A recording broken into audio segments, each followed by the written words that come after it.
What's going on? Welcome to Totally Blitz Podcast. We're about to talk UFC Fight Night Blanchfield versus Fiorot. Low key a banger of a card, pretty stacked for a fight night. Honestly, some of the best flyweight women fighters in the world are gonna go at it. Probably number one contender fight from what it looks like. But as always, before we hop into it, go down, like and subscribe. Comment your picks, your bets. We love to hear them. I know I'm gonna give mine out, and I'm on a streak right now. I'm Paul, pick on Wyndham Contra, and I'm joined with. You already know, man. It's your boy Kev, Waterboy Savoy, aka the Don PYE. Always known as the realest on your screen. And we all vibing, man. This is UFC Atlantic City. So you know they got my dog Chase Weidman on this card. And I feel like anytime there's a card in the Jersey or New York area, they're gonna have at least two people out of that Weidman what is it, the Ray Longo camp? Yeah. At least two every time. Yeah, and we got this. I love this card. Honestly, I didn't realize this card had it, but you already said Weidman, but that's why I had to bring it up. But Chris Weidman's on this card. It's his second fight back. The vet. He didn't win his last fight against Brad Tavares. Didn't look too great, but another trip around the sun. He's getting a little healthier. We love the comeback story. Nothing but great wishes for him. He is plus 190, another underdog going up against Bruno Silva.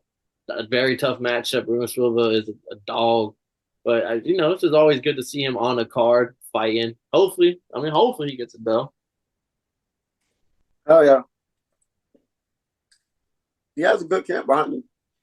Yeah. And that dog Billy, you just lost last week, so maybe them boys will be like, hey, I'm finna get him cut for you, big dog.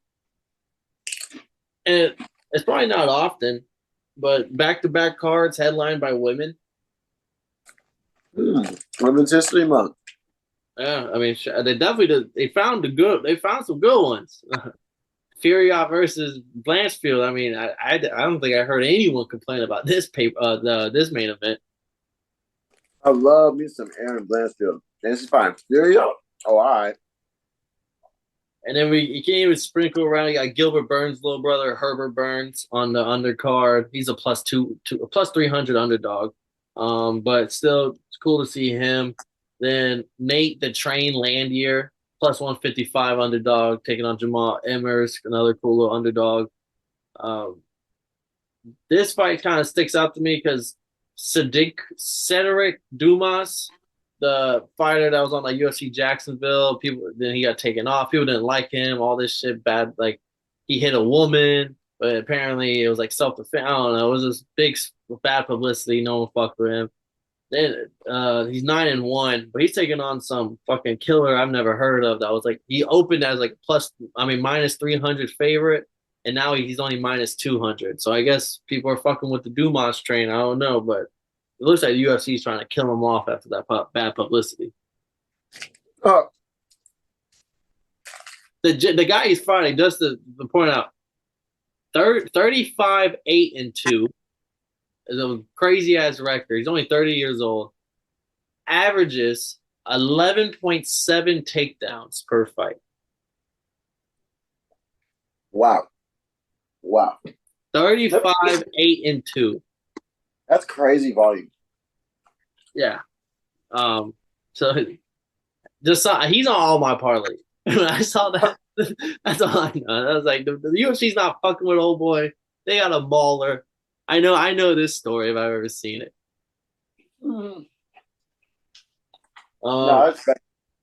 Yeah. Should be a good card though. Outside of that, honestly, we got Chris Weidman versus Bruno Silva, Luque versus Buckley, versus Fiorot. Where do you want to start with that three-man lineup? Gotta talk Luque Buckley because boy, that's gonna be a banger. Both will pick them. Minus 110 on both of their odds. Split down the middle. Joaquin Buckley's, since moving down from middleweight to welterweight, he's looked pretty good. 2 finishes in his last 2 fights at welterweight.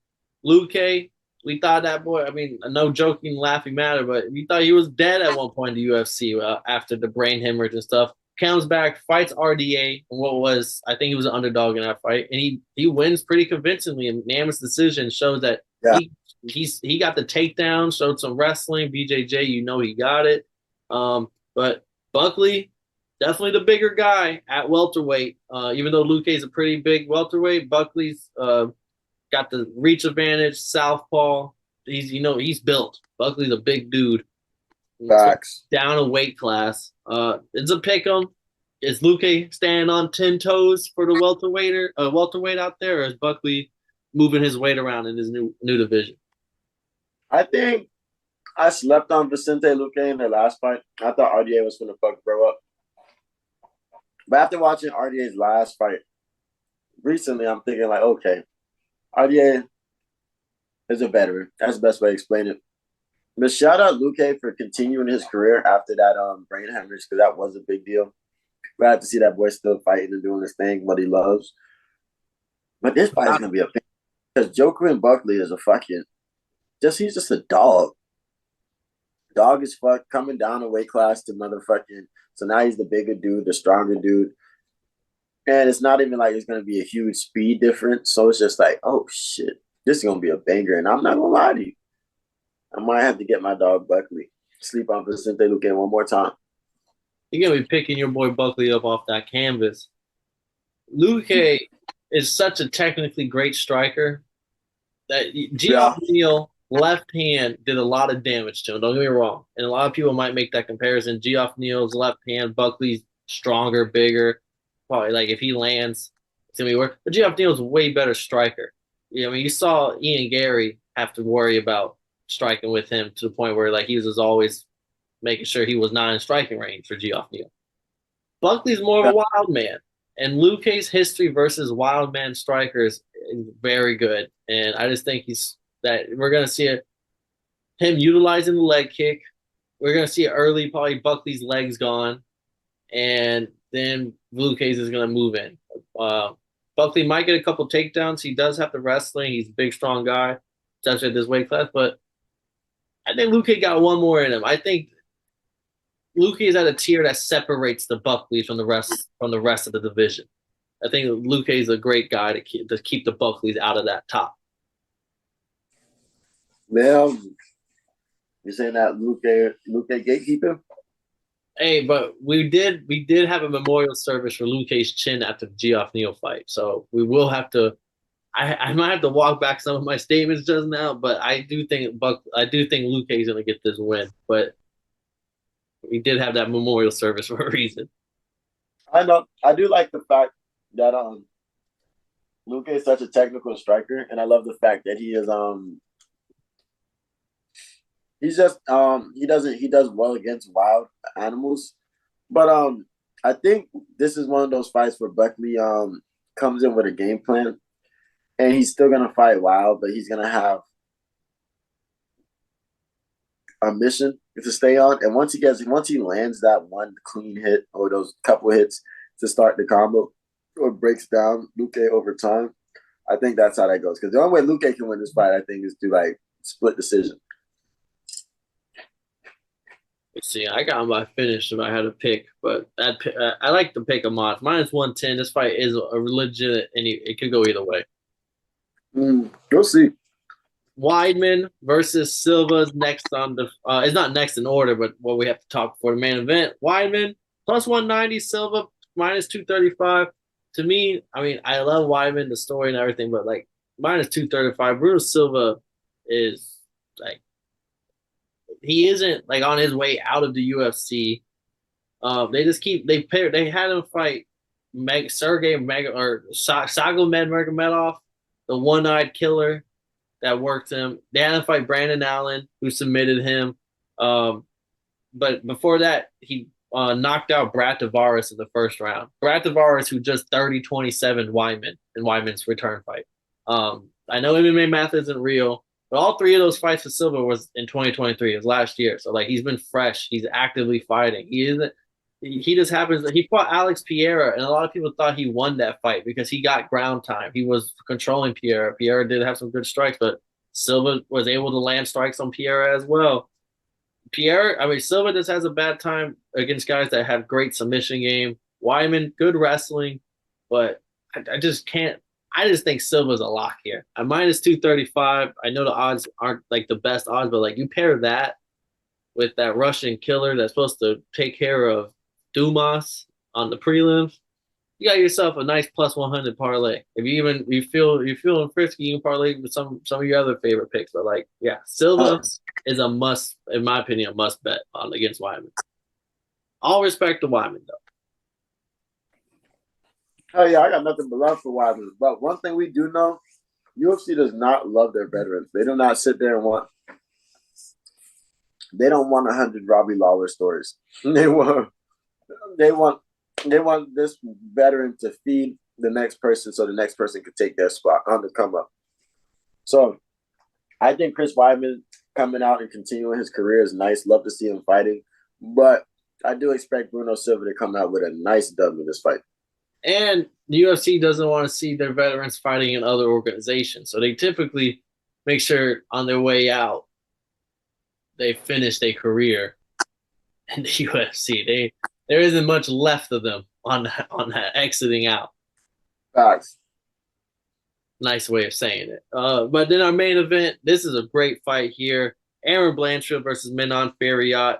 A lot of people, Fiorot kind of took UFC by storm in 2023 and 2022, coming from France. 2022, she beats Caitlin Shukian, beats Jennifer Maya. 2021, beats Tabitha Rifki, beats Mario Bruno Silva. This year, she beats Rose Namajunas. She hasn't lost since her very first fight in MMA, which was a split decision loss, similar to boxing. A lot of people can argue that that was a robbery, and she should be undefeated in her career. But she lived and she learned, and since then has rattled off 11 straight wins, 6 by knockout. Great kickboxing, great stand up. Former former EFC champion, former UAE champion, looking to make her dreams real with the UFC championship next.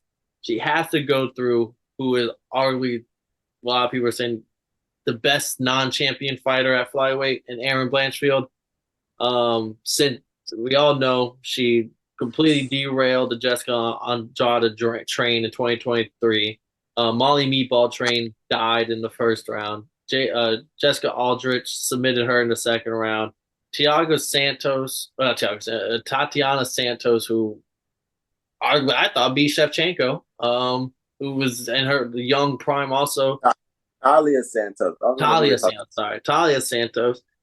This unanimous decision, her 30-27, her honestly looks like the person who should fight for the belt next until there's a French woman now that has this ran through her competition, and now these two must meet before one of them can fight Alexa Grasso, and can't make a better build up than that. Honestly, I don't. This is a great fight. I want to see who you got. I know you love Blanchfield, but we haven't talked a lot of Fiorot, so I don't know how you really feel about her. Fiorot is a killer. Straight up and down. There hasn't been too many people that looked good or great next to her.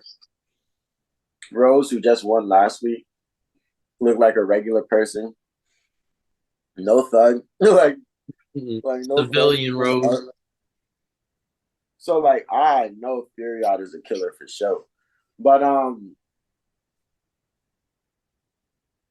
I just love the way that Erin Blanchfield has taken this division by storm. She literally killed all her competition, fucked up anybody we thought was great. So to fight Alexa Grasso next, I think this is the fight for it. 1,000% a number one contender fight. I love that it's a main event, Women's History Month. Shout out the women. But boy, I'm taking Erin Blanchfield on this one because she's just a killer, and she's my favorite type of killer. Like if I was to remake Kill Bill, Paul, I would cast Erin Blanchfield as the lead. Fact. Hey, I co-sign it. I got her too in this fight. I love Fiorot, but Fiorot's a little older, 34, 24. Erin Blanchfield. Blanchfield's entering her prime. Like she is young, hungry. I'm not saying Fiorot isn't hungry, but Blanche was 24 years old. She just went up against Santos, who, in my opinion, should have been named champion after that Shevchenko fight. The wrestling that I thought was so dominant. I had Santos in that fight. I just thought her wrestling, her size, everything. Blanchfield handled that with ease.